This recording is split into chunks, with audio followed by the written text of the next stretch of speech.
What's up, guys? Back for part two.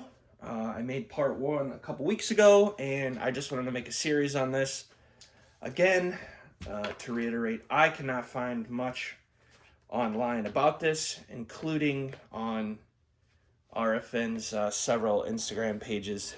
I don't see any posts about the SX-E2. However, lots of posts on the E5, E8, and E15.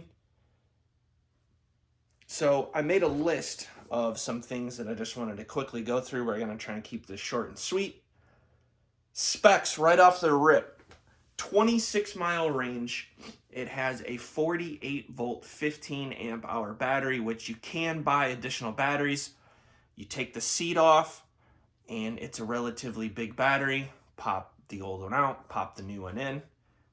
Good to go. The charger is a 54.6 volt charger at 3 amps.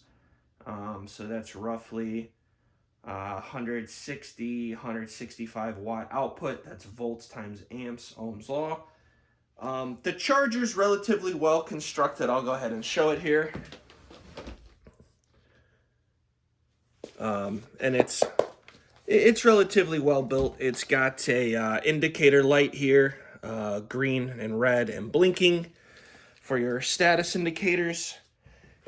The charge time, unfortunately, I think is going to be the Achilles heel on this. The other bikes look like they come with much quicker chargers.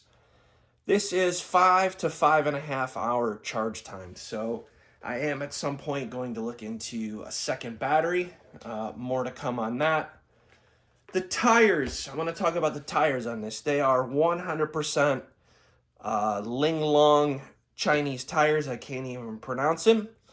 Rear tire size is a 2.75 by 10 inch, and the front is a 60-112. Now, you can find name brand tires for this. I've seen a Michelin Star Cross. Looks like Dunlop has some options. Pro Taper has some options. So you can upgrade the tires.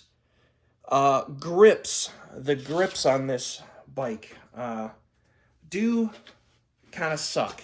So I have some Pro Taper grips that I'm going to try and throw on here in the next couple weeks. Unfortunately, I live in Illinois and it's cold and snowy. We're all negatives this week, so it's going to be some time before we can get out and rip this thing.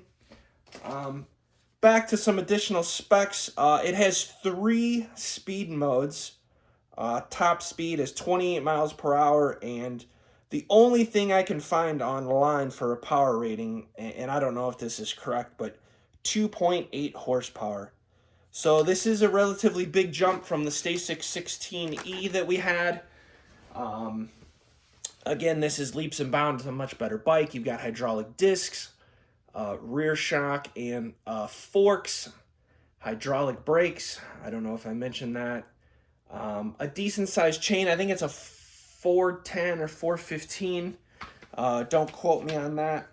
But yeah, I'm ready to get this thing out and see what it can do on some dirt. And more to come.